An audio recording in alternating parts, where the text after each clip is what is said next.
Hello everyone, we are Group Supernova and we are from College Maras Seremban. So in this video, I will introduce an innovative and eco-friendly energy solution. Now I introduce you the plant-based bio-battery. Everyone, as we know, rising electricity bills are a concern in Malaysia and traditional batteries contribute to pollution. This bio-battery harnesses natural plant and microbial interactions to generate electricity, providing a sustainable alternative for small devices. In Malaysia, high electricity costs are a growing issue. Traditional energy sources are expensive and harmful to the environment. Meanwhile, small devices like sensors, LED lights, and garden equipment consume power daily. So, here we introduce you a plant-based bio-battery that offers a greener, low-cost solution by using plants and soil bacteria to generate electricity. These are all the list of the materials needed to conduct this experiment of the plant-based bio-battery. First, we need a potted plant where we choose to use pandan plant. Next, we need to have two different types of electrode to function as anode and cathode with the different electronegativity. Besides that, we also need copper wires and alligator clips. Next, we need a multimeter to measure the voltage and current. Soil with natural microbes, and last but not least, we need the most important thing, which is water to maintain the moisture of the soil. So here how this plant-based bio-battery works. Our bio-battery generates electricity by utilizing the natural biological processes of plants. As plants undergo photosynthesis, they release organic compounds into the soil, which bacteria breaks down. This reaction releases electrons that we capture and convert it into usable energy. And essentially, our system turns plants into living power sources. How cool is that, right? These are the procedure of the experiment. First step, we need to place the anode deep in the soil, near the root, and the cathode near the surface to expose to the oxygen. Space them at least 5 cm apart. Next, we need to connect the wire by attaching the copper wires to the electrodes and link them to a multimeter. This step is the most important one where we need to keep the soil moist, but beware to not cause waterlogged because it can actually kill the plant. We need to keep the soil moist to support the microbial activity. Last but not least, we need to use the multimeter to measure the voltage and current.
As a result, we can see that the electron can move from anode to cathode as the product of redox reaction. This will generate electricity and power up the small devices connected to it. We conducted a survey to gauge public interest in our bio-battery and people's general attitudes towards plants. Let's take a look at the findings. First, when asked how interested they were in our plant-based bio-battery, a majority of respondents rate their interest between 7 and 10, with 32.1% selecting 9 out of 10.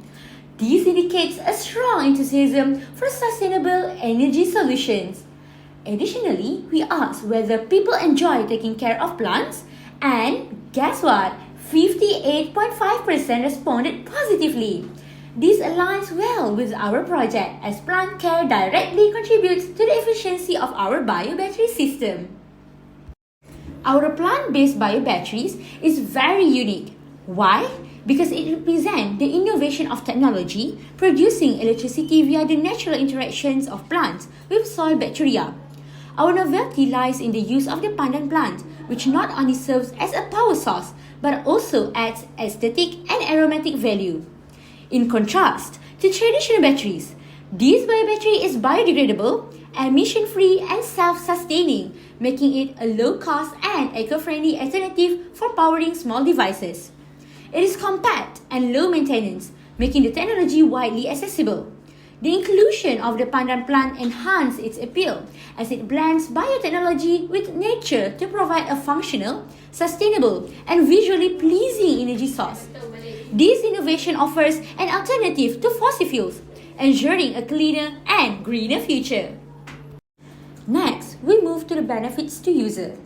This technology is not only environmental friendly but also cost-effective, renewable, and safe, as this plant-based biobattery is actually biodegradable and emission-free, making it a cleaner choice for the environment.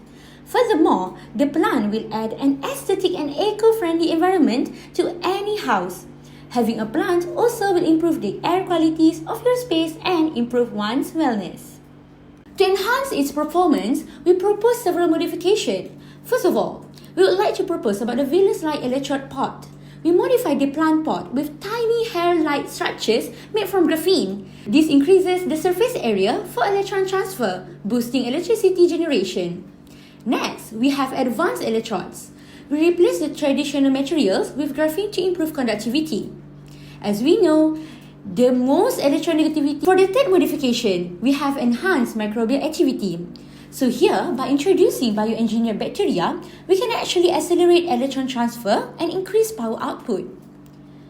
Next up, we have optimized plant selection. By using plants with high root exudates,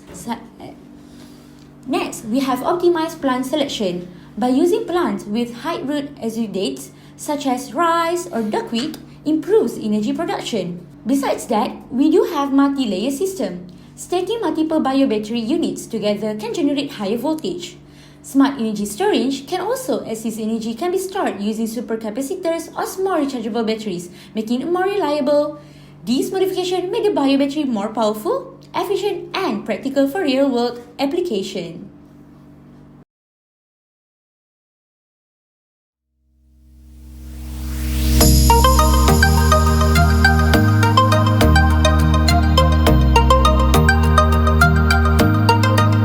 All in all, the plant-based biobattery is a renewable, biodegradable, self-sustaining energy solution that merges nature with technology, while offering an environmental friendly and low-cost alternative to traditional sources of power.